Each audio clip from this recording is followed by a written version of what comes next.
Bonjour et bienvenue dans Parole de Femmes. Nous parlons de l'identité cette semaine. Nous découvrons qui nous sommes réellement et nous acceptons cette identité. Nous sommes des femmes qui pouvons dire « je sais qui je suis » parce que Dieu nous le révèle tout au long de cette semaine.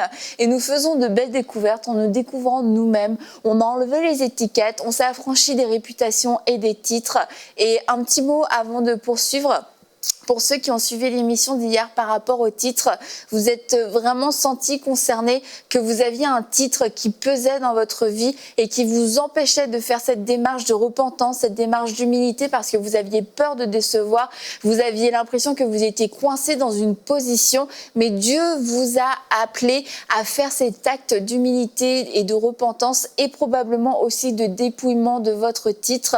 Et on veut vous encourager à tenir ferme dans votre décision parce qu'aujourd'hui, ça peut sembler être un désert, une saison d'humiliation, une saison où les gens sont profondément déçus par vous. Mais je vous encourage à continuer à vous confier en Dieu. Il a pris plaisir à cet acte d'obéissance que vous avez fait. Et la Bible nous dit, humiliez-vous sous la main puissante de Dieu. Il vous élèvera au temps convenable. Et je crois que oui, il y aura une saison au temps convenable où peut-être vous pourrez récupérer ce titre, mais ce sera Dieu qui vous le donnera. Et ce titre sera le reflet de votre cœur, sera le reflet de votre communion avec Dieu et ce sera pour vous une fierté et non un poids, non même une honte et une imposture d'avoir ce titre. Alors on vous encourage et on continue de prier pour vous parce que vous avez pris la bonne décision. Et aujourd'hui, nous allons parler des erreurs. Nous avons toutes commis des erreurs, en tout cas je le crois. Peut-être pas toi, Betty. Elle est parfaite. Le parfaite Nadine. C'est ton titre. C'est ton titre. Elle a l'air trop gentille pour faire des erreurs. Donc, à part Nadine, on a tous et toutes commis des erreurs. Et quelquefois, ces erreurs peuvent aussi venir... On croit que ces erreurs nous définissent. Et puis, les personnes aussi autour de nous croient que ces erreurs nous définissent. Et puis, on va parler de Paul, notamment l'apôtre Paul, avant de devenir apôtre. Il était persécuteur et il a clairement commis des erreurs. On ne peut pas dire c'était une mauvaise réputation, c'était des oui-dire. Non, vraiment, il l'a fait pour de vrai. Et c'est quelque chose avec lequel il a dû vivre, mais il a vécu premièrement avec le pardon de ses péchés, avec cette nouvelle vie dont il avait conscience. Mais on va le voir dans l'émission, ça n'a pas toujours été aussi évident parce que lorsque les gens ont entendu parler de Paul, parce qu'on parle du même gars qui peut-être voulait possiblement te tuer hier, que tu nous dis accueillons le frère Paul aujourd'hui. Donc voilà, nos erreurs ne nous définissent pas. C'est pas parce qu'on a fait un truc de nul un jour qu'on est nul. Absolument, nos erreurs ne nous définissent pas. Mais comme tu parles de Paul, je crois que quand on a commis des erreurs et que ces erreurs sont connues, c'est une chose. Des fois, on a commis des erreurs et personne ne le sait. Mais lorsque les gens le savent et qu'ils nous définissent par rapport à nos erreurs, qui nous ont collé une réputation par rapport à nos erreurs, le premier travail commence d'abord par nous-mêmes.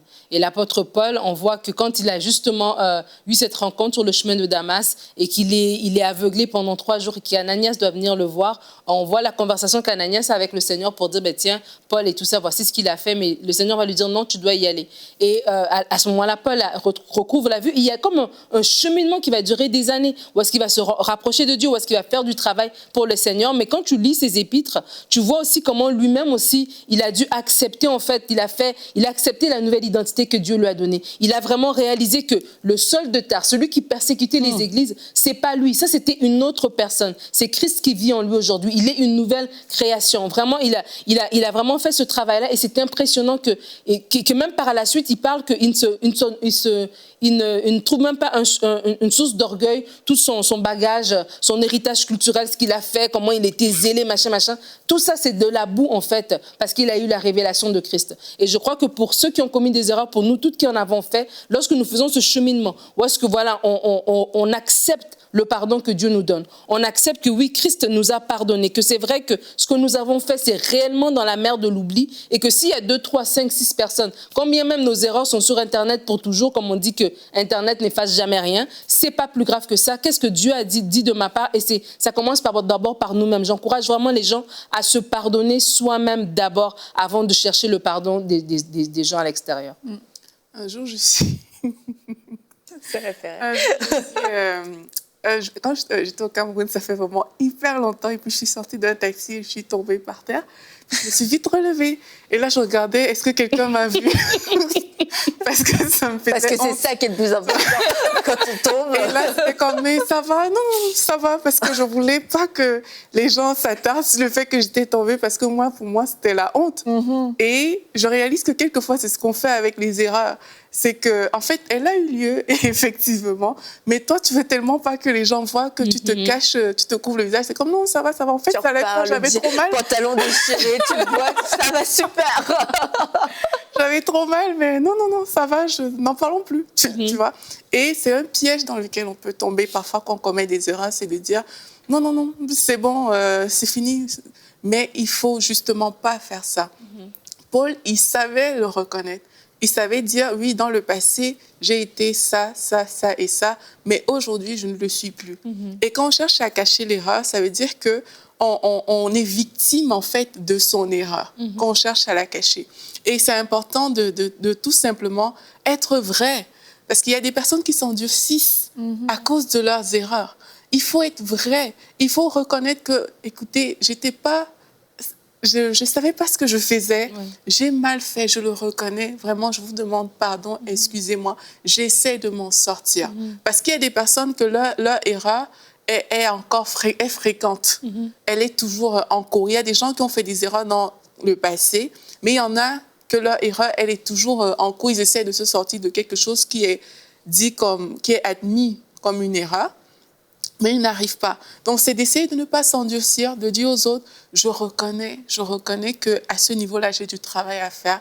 Et vraiment, le Saint-Esprit travaille dans tous les cas, mais ne pas s'endurcir. Ce serait vraiment, pour moi, une erreur encore que de chercher à s'endurcir devant nos erreurs. Et s'endurcir et se justifier soi-même aussi, parce que là, on va travailler avec nos propres forces, on va passer notre vie à essayer de convaincre des gens. Regarde, j'ai changé, des gens qui peut-être ne voudront même jamais le voir. Et c'est Dieu qui justifie. Et lorsqu'on sait ce qu'on a vécu, je parle quand on a vraiment un bon cœur et qu'on a fait une erreur, oui, mais on sait que Dieu nous a pardonné, et c'est quelque chose qu'on ne souhaite pas refaire, qu'on n'est pas en train de refaire, on n'est pas en train de dissimuler ou de manipuler. Vraiment, cette erreur appartient au passé. Mais c'est sûr que certaines erreurs qui appartiennent au passé ont des conséquences dans le présent aussi. Et c'est là où c'est plus difficile pour les gens. Mais quand on essaye de se justifier soi-même, on risque de faire complètement le travail inverse. Et c'est le temps, quelquefois, il faut laisser aux gens le temps de voir le fruit dans notre vie, de voir ce que Dieu a fait dans notre vie. Et on ne peut pas en vouloir aux gens parce que nous, on sait ce qu'on a vécu. On sait qu'à un moment donné, mais j'ai eu conscience de tout le mal que j'ai fait. J'ai eu conscience de cette erreur qui a fait du mal peut-être à d'autres personnes. J'en ai eu conscience et je me suis repentie et j'ai expérimenté le pardon de Dieu. Je me suis sentie tellement léger, je me suis sentie pardonnée, j'ai senti la grâce de Dieu. Et au moment où tu sors et tu confrontes une personne, là, tu ressens tout le poids encore de ton erreur. Et c'est pour ça que c'est vraiment important de toujours revenir à Dieu. Qu'est-ce que toi, tu as dit? Qu'est-ce que toi, tu en penses? Parce qu'on peut même perdre, en fait, ce pardon que Dieu nous a donné. Oui. On peut le perdre dans le regard des autres qui ne nous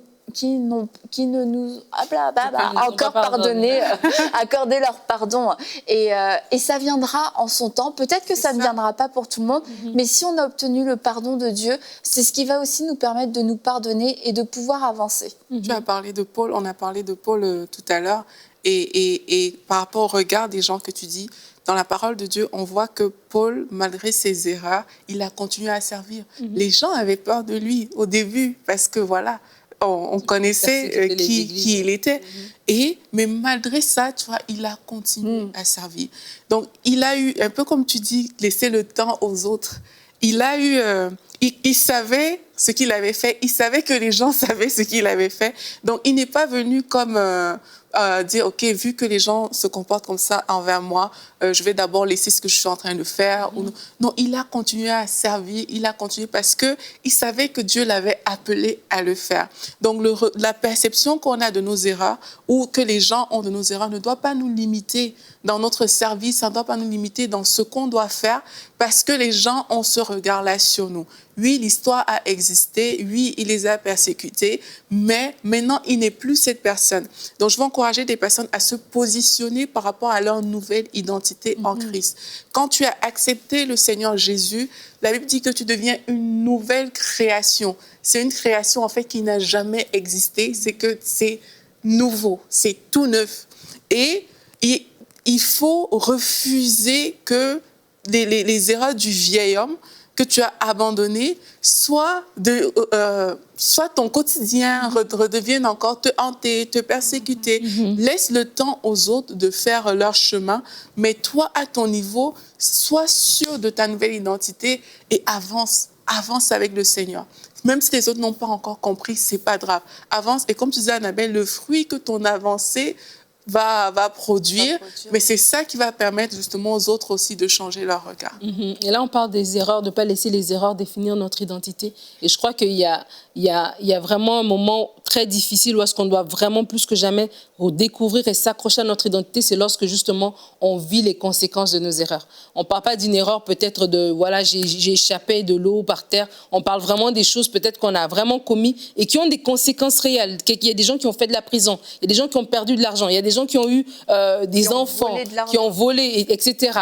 Et donc, c'est de dire que j'ai peut-être, aujourd'hui encore, je vois la conséquence, entre guillemets, de mon erreur, mais ce n'est pas mon identité, tu vois. Et ça, c'est un travail quotidien qu'on va faire jusqu'à ce qu'on devienne de plus en plus mature, au point même qu'on peut même utiliser cette erreur pour parler aux autres, pour parler, dire moi j'ai fait ceci, etc. On ne sera plus même en mode caché, on sera en mode regarde ce que j'ai fait, mais regarde ce que Christ a fait est encore plus grand que ce que j'ai pu faire. Et on doit arriver à cette étape-là. Mais pour y arriver, comme tu dis, il faut on retourne vers Dieu. Il faut qu'on laisse Dieu nous remplir, qu'on laisse sa grâce nous rencontrer. Lorsqu'on marche encore dans nos erreurs, lorsqu'on marche encore dans la conscience permanente de nos erreurs, on a de l'amertume par rapport à nous-mêmes, on est déçu de nous-mêmes, on est déçu de ce qu'on a fait. Du coup, on se prive même de la grâce de Dieu, alors que la grâce de Dieu, elle est là, elle est disponible pour nous rencontrer. Et donc, j'encourage les personnes à faire ce travail d'abord à l'interne et aux gens qui sont les spectateurs, ou en tout cas qui ont été témoins des erreurs, de faire comme les chrétiens de Galate qui se sont réjouis quand ils ont entendu dire que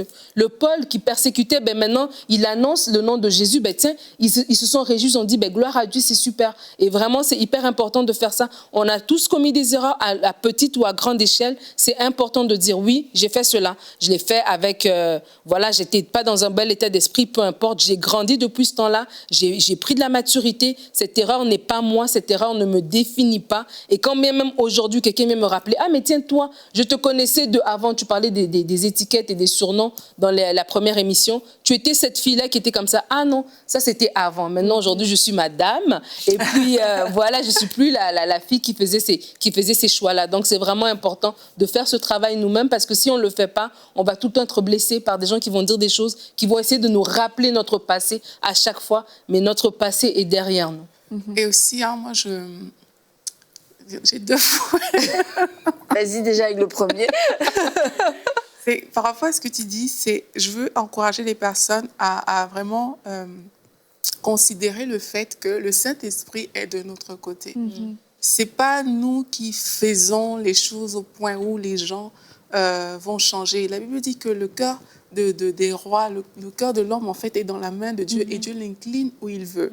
Et quand tu réalises que tu as fait des erreurs, tu as commis des erreurs et que les gens autour de toi sont encore très conscients de ces erreurs-là, vraiment travaille en partenariat avec l'Esprit de Dieu. Parce que c'est l'Esprit de Dieu qui change au final. Il y a des personnes comme ça que tu rencontres, tu vois que oui, c'est quelqu'un qui a un passé lourd, mais tu aimes cette personne. Tu peux même pas dire pourquoi, mais parce que le Saint-Esprit a travaillé dans les cœurs et il a fait ressortir cette chose-là à l'intérieur de toi. Donc, au lieu de vivre avec ces erreurs, au lieu de vivre avec cette conscience très poussée, mais l'idéal, vraiment, c'est de dire, Saint-Esprit, ma perception ne vient même pas de moi, en fait. La perception que on doit avoir de moi, elle vient de Dieu. C'est lui, mon créateur. C'est lui qui met les lettres de noblesse sur ma vie. C'est Dieu. Et quand on a cette perception, on se focalise sur ce que le Seigneur nous demande de faire et laisser le Saint-Esprit incliner le cœur des rois, laisser le Saint-Esprit parler aux gens à propos de nous. Et ça fait aussi une différence dans la vie. Et de réaliser que ce que Dieu a fait pour nous, il l'a fait pour les autres. Et de se dire, cet acte qui était rédigé contre moi, qui a été annulé à la croix, en fait, le même acte, enfin pas le même acte, mais l'acte qui avait été rédigé contre l'autre, il a été aussi annulé à la croix. La même œuvre que la croix a fait dans ma vie, la croix le fait dans l'autre vie. De la même façon que moi j'ai été rachetée, j'ai été sauvée par grâce par Jésus, l'autre aussi a été sauvé par grâce par Jésus. Oui, mais il a fait plus de péchés. Le sang de Jésus a coulé pour lui et il a la même valeur. Et ça, c'est pas à nous de mesurer ou de juger une erreur que l'autre a faite. Si tu te dis, cette personne s'est repentie et Dieu lui a pardonné, qui suis-je aujourd'hui pour lui retenir cette faute? Qui suis-je aujourd'hui pour dire non, son acte à lui devrait être encore actif? Parce que si son acte doit être encore actif, l'acte il le condamne, le mien aussi doit être encore actif. Et c'est de reconnaître la grâce qui m'a été faite, lui a été faite aussi, et de ne pas nous mettre au-dessus de Dieu. Et quand Ananias, on en a parlé rapidement, quand Dieu a demandé à Ananias d'aller voir Paul, Ananias a dit, j'ai quand même entendu ce qu'il avait fait. Je veux juste, au cas où, tu vois. Peut-être que tu voulais dire Polo, pas Paul, pas Saul de Tarse, parce que je ne sais pas trop. Mais Dieu lui dit, non, mais vas-y, va vers cet homme, parce que c'est l'instrument que j'ai choisi. Et lorsqu'on a un doute sur quelqu'un, lorsqu'on ne sait pas, Ananias l'a fait, et on n'a pas l'impression que Dieu le lui a reproché. Je pense qu'il s'y attendait à ce qu'il ait comme parole d'objection. Elle était tranquille, quand même, la sienne. C'est de dire, écoute Seigneur, voilà, regarde ce que j'ai entendu, voilà ce que je sais de cette personne. Et de laisser Dieu pouvoir nous répondre, mais voici moi comment je vois cette personne. Et là, quand Dieu dit à Ananias, va vers lui parce que c'est l'instrument que j'ai choisi. À partir de là, Ananias dit « Ok », il se lève, il y va. Et on doit entendre ce que Dieu dit des autres. On cherche notre identité, on a besoin que Dieu nous parle pour notre identité, mais c'est aussi important de faire cet exercice d'humilité, de dire « Montre-moi comment toi tu vois Nadine, quelle est son identité ?» Parce que peut-être que ce que je vois, c'est pas vraiment ça, peut-être que c'est couvert, peut-être que c'est caché, peut-être que j'ai la mauvaise perception. Donc, montre-moi comment toi tu la vois. Et bien souvent, quand on fait ça, notre amour, notre compassion, notre respect, notre honneur pour la personne en face va être complètement transformé, ou en tout cas va augmenter, parce que d'un seul coup, on a la pensée de Dieu et on a le regard de Dieu sur cette personne. Oui, et même, Seigneur, montre-moi comment tu vois moi. Même comment toi tu perçois l'erreur que j'ai commise. Tu vas voir que Dieu va te renvoyer directement à l'œuvre de la croix. Et du coup, tu es libre. En fait, il n'y a plus d'erreur. Ça a vraiment été effacé. Et ça va te permettre de vivre d'une certaine manière, en fait. Et aussi, la perception qu'on peut avoir de nos erreurs, si on ne la mène pas à Dieu, comme je disais, mais ça risque de nous jouer des tours. Parce que dans la Bible, on raconte par exemple l'histoire de Pierre. Pierre, il a renié Jésus. Mais avant que Pierre ne renie Jésus, Jésus a dit à Pierre, tu es Pierre et sur toi sera fondée l'Église. Et Pierre a renié Jésus. Mais c'était une erreur. Mais ça n'a pas empêché que ce même Pierre, l'Église soit bâtie, fondée sur lui. Parce que Dieu, il a une parole qu'il avait adressée à Pierre, tu vois. Or, nous, quelquefois, on va dire, non, mon erreur me disqualifie. Je ne peux plus servir, je ne peux plus faire telle chose, vraiment, je me sens souillée, je suis sale. On va se donner plein de raisons comme ça, alors que la perception que Dieu a, c'est même pas la même chose. Nous-mêmes, on doit changer la perception qu'on a sur nos erreurs. Quand tu fais une erreur, ça veut dire que tu peux mieux faire. C'est ce que ça signifie, en fait, que tu peux mieux faire. Et ça ne veut pas dire que le plan de Dieu pour ta vie a connu un stop. C'est toi qui mets le stop. Dieu, il est toujours disponible pour t'amener là où il a prévu, comme il a fait avec Pierre. Donc, c'est toujours d'avoir cette pensée de dire, OK, là, à cause de mes manquements, de mes faiblesses, j'ai posé telle action, mais le plan de Dieu est actif. Je ne serai pas, ce que Dieu a prévu pour moi ne sera pas limité à mes erreurs, mon identité, parce que le plan est rattaché à notre identité, à notre personne. Ce que Dieu a prévu que je fasse, mais ça n'a rien à voir en fait avec les erreurs que j'ai commises. J'avance et je laisse le Saint-Esprit faire au travers. Ouais. Et tu vois, quand tu parles de Pierre, je pense que c'est vraiment une histoire aussi de restauration. Que Jésus avait dit à Pierre qu'il était son disciple. Et là, il y a eu ce moment où est-ce que Pierre a renié à cause de tout ce qui se passait autour de la crucifixion. Mais Jésus vient le revoir en disant, ben, c'est pas parce que tu as fait cette erreur que ça annule les 3 ans et demi qu'on a passé ensemble, que ça annule le manteau que je t'ai donné, que ça annule l'appel que j'ai mis sur ta vie. Et je crois que c'est comme ça quand on parle de la différence entre nos erreurs et notre identité, c'est de se rappeler quelle est notre identité. Et lorsqu'on se rappelle notre identité, ça prend le dessus sur nos erreurs. Le fils prodigue, il a fait des erreurs, il est parti,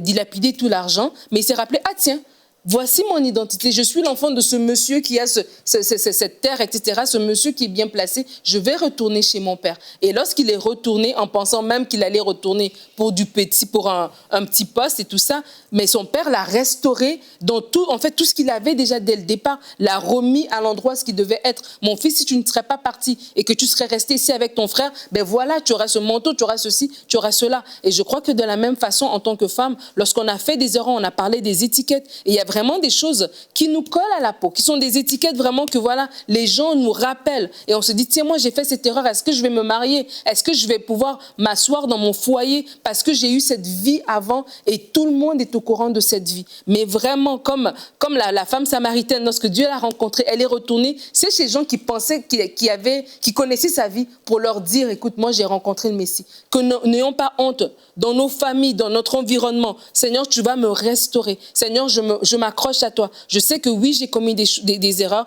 Je n'étais pas consciente de toute mon identité. Je n'étais pas consciente de la valeur que j'avais. Je n'étais pas consciente que j'étais cette perle de prix et je me suis donné peut-être et j'ai commis ces erreurs, mais je crois que voilà que tu m'as restaurée. Je prends mon identité. Oui, je suis une femme de valeur. Oui, je serai une épouse fidèle. Oui, je serai une mère attentionnée. C'est ça, en fait, que toi, tu as pour moi, ces plans-là, et je me comporte déjà en fonction de ça. Et voilà, et Dieu va me restaurer et Dieu va me donner quelque chose. Et quand bien même Dieu va me le donner, je ne serai pas comme genre, oh, j'aurais peut-être que ça va m'être enlevé demain, peut-être que je vais le perdre demain. Non, c'est à moi, Dieu l'avait déjà prévu pour moi. L'ennemi m'a amené sur un mauvais chemin, j'ai fait des erreurs et tout ça, mais Dieu est celui qui change le mal en bien et il me restaure dans tout ce qu'il avait prévu pour moi. Et tu parles du retour du fils prodigue.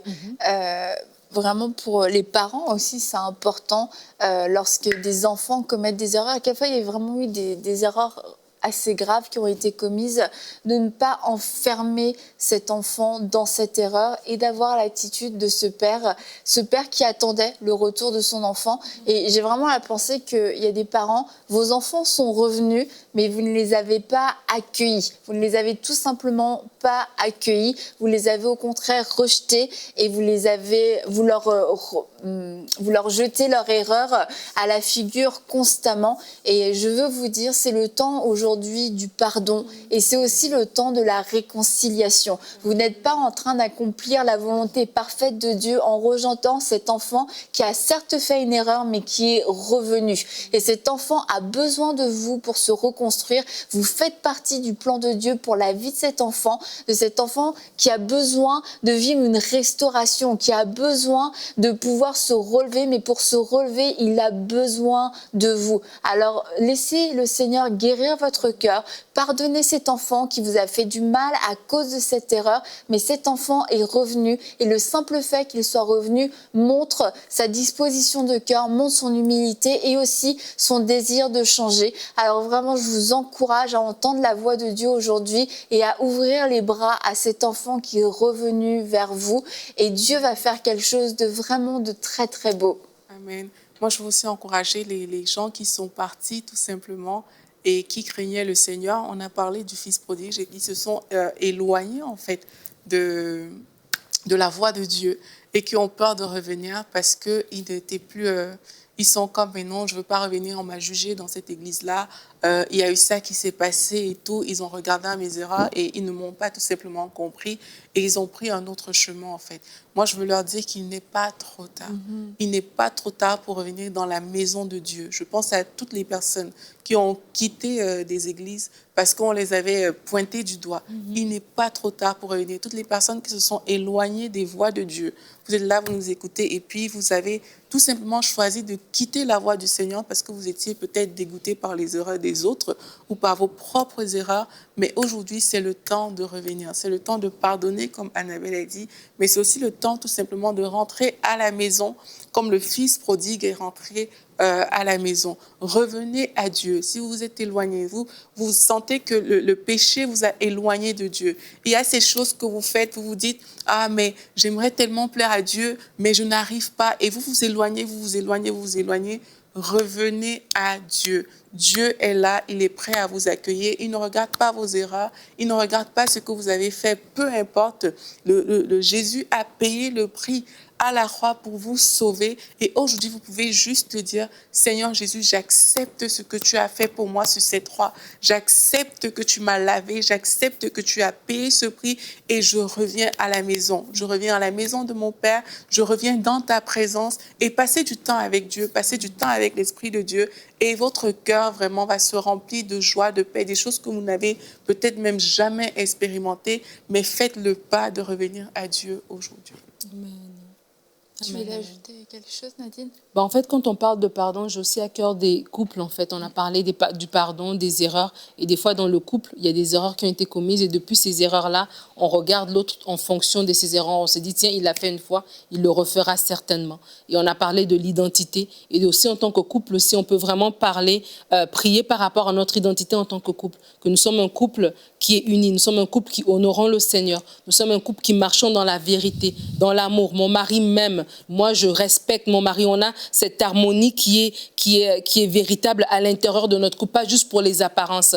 Mais vraiment, je vous encourage, si vous êtes dans une situation où est-ce que l'erreur du passé, elle parle encore trop fort. 10 ans plus tard, 5 ans plus tard, vous vous en rappelez encore comme si c'était hier. Et si vous avez fait des efforts par vous-même pour pardonner à votre épouse, pour pardonner à votre mari, mais que l'erreur, elle est là, quoi. Elle est là, la conséquence, peut-être elle est là, peut-être que ça vous a coûté des années de votre mariage. Je prie vraiment que par le Saint-Esprit, un amour nouveau puisse naître dans votre cœur, un pardon véritable puisse s'opérer. Saint-Esprit, je te recommande ces couples qui ont traversé des temps difficiles, qui ont traversé des erreurs commises par l'un ou par l'autre, qui a causé du tort au couple, qui a amputé sur l'amour que le couple avait l'un pour l'autre, le respect, la considération qui était dans la maison. Seigneur, je prie maintenant, toi le Dieu qui restaure, toi le Dieu qui donne la vie. Je prie, Seigneur, que tu puisses visiter ces couples maintenant. Je prie que tu puisses accorder un pardon véritable. Je prie que l'amour véritable qui vient de toi, pas l'amour que nous pouvons avoir par des sentiments, mais l'amour qui vient du Saint-Esprit, se répande, Seigneur Dieu, dans le cœur de cet homme et de son épouse.